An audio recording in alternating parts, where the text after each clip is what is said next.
నమస్తే అమ్మా. నమస్తే అమ్మా. అమ్మ, మనకి ఇంట్లో నెగిటివ్ ఎనర్జీ ఉంటే గనక చిన్నపిల్లలు ఏడవడం ఇట్లాంటివన్నీ జరుగుతూ ఉంటాయి కదా. ఆ నెగిటివ్ ఎనర్జీ ఉందని మనకు ఎలా తెలుస్తుంది? అది లేకుండా మనం ఎలాంటి జాగ్రత్తలు తీసుకోవాలమ్మా? అమ్మ, ఈ కాలంలో మనం నెగిటివ్ ఎనర్జీ లాంటి మాటలు మాట్లాడుతున్నాం. పూర్వకాలం ఈ పదాలు వాడలేదు కదా. ఉమ్, దానికి ఏమనేవారు? దరిద్రం అనేవారు. ఉమ్, అంతే కదా. అంతే. నువ్వు ఈ పని చేస్తే దరిద్రం. ఆ పదం వాడడానికి మనకి ఇష్టం లేదు. నెగిటివ్ ఎనర్జీ అని చాలా స్టైల్గా మాట్లాడతాం. అంటే ఏది మనకు అక్కర్లేదు అనుకుంటామో, మనం చేసేటటువంటి పనుల్లో ఏ పని చేసినా మనకి దానివల్ల సరైనటువంటి ఫలితం రాకుండా, అనుకున్న దానికి వ్యతిరేక ఫలితం కానీ, ఇంత ప్రయత్నం చేస్తే ఇంతే ఫలితం కానీ వస్తూ ఉన్నప్పుడు ఎంత నా దరిద్రం అండి ఇలా ఉంది, ఎంత కష్టపడ్డా ఇలా ఉంది అనే మాటలు అంటున్నాం. దీన్నే మన వాళ్ళు దరిద్రం అనే పదం వాడారు. ఇప్పుడు నెగిటివ్ ఎనర్జీ అంటున్నారు. ఈ నెగిటివ్ ఎనర్జీ అన్నది ఎట్లా ఉంటుందంటే, దేన్నైనా కానీ అది చెడగొట్టగలిగినటువంటి శక్తి కలిగింది. కొంచెం శక్తి కూడా ఎక్కువ అమ్మ. ఎప్పుడు కూడా నెగిటివ్కి శక్తి ఎక్కువ ఉంటుంది.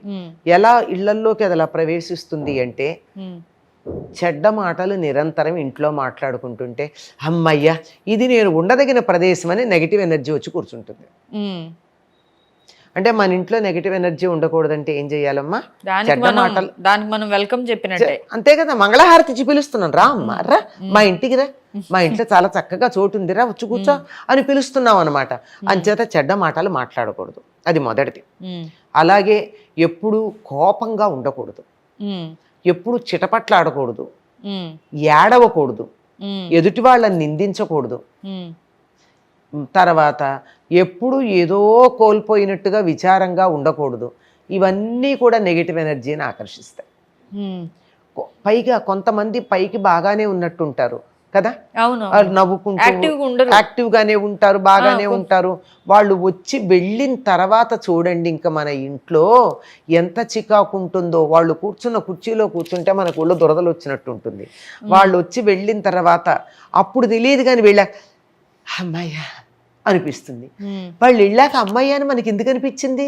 ఉన్నంతసేపు మనకు చికాగ్గా అనిపించి, అంటే వాళ్ళ దగ్గర నుంచి నెగిటివ్ వైబ్రేషన్స్ వస్తుంది.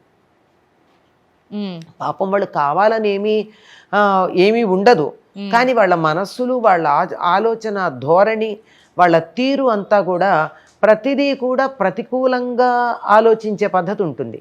మనం ఏదన్నా చూపించి ఇది బాగుందంటే, ఏం బాగుంది, దీనికన్నా ఇంకోటి బాగుంటుంది, దీంట్లో ఈ లోటు ఉంది అంటే, ఉన్న ఇంత బాగున్న దాంట్లోనూ ఆ ఉన్న ఒక్క చిన్న లోపం మాత్రమే ఎన్నేటటువంటి ఒక లక్షణం.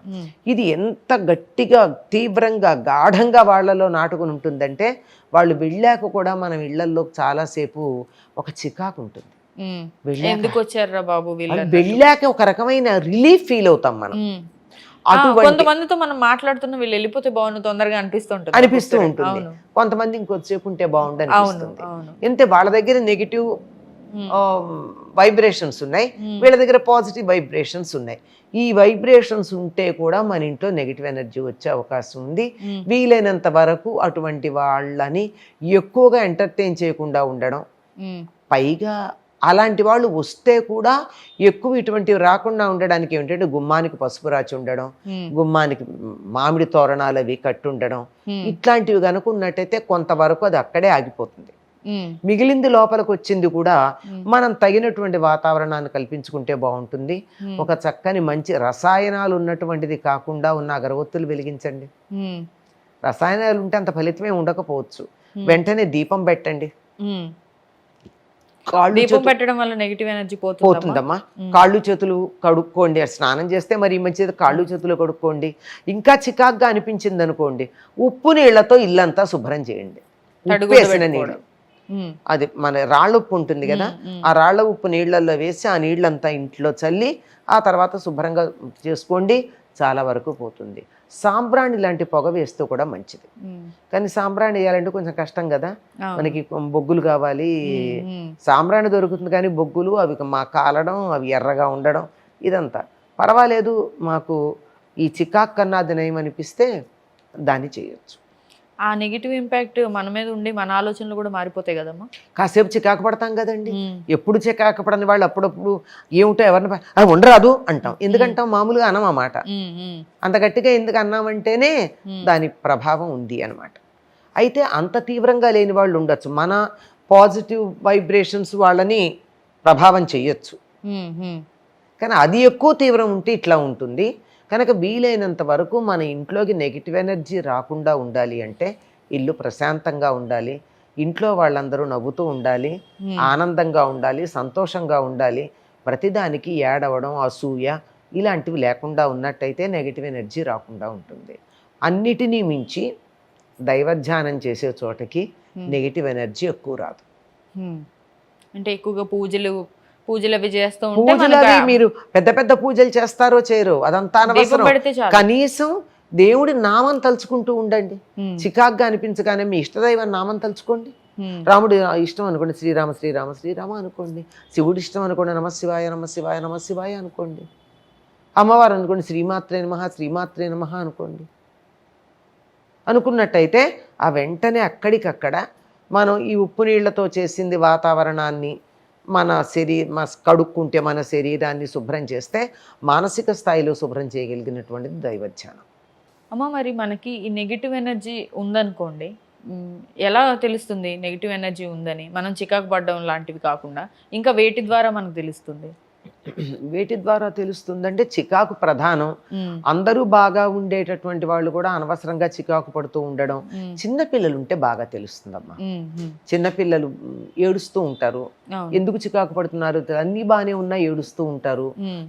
ఏది మొదలు పెట్టినా మనకి పని పూర్తి కాకుండా పోతుంది. అప్పటి వరకు చక్కగా చేసినటువంటి పని మనకి సానుకూలంగా ఫలితాలు ఇచ్చేటటువంటి పని కాస్త ప్రతికూలమైన ఫలితాలు ఇస్తూ ఉంటుంది.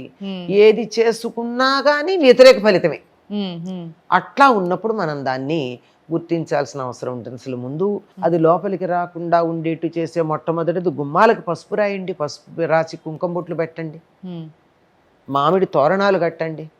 వారానికి ఒకసారి అయినా మామిడాకులు తోరణం కట్టకపోయినా 4 మామిడాకులు తెచ్చి గుమ్మానికి అటు ఇటు పెట్టుకోండి. ఇంట్లో మంచి మొక్కలు పెట్టుకోండి.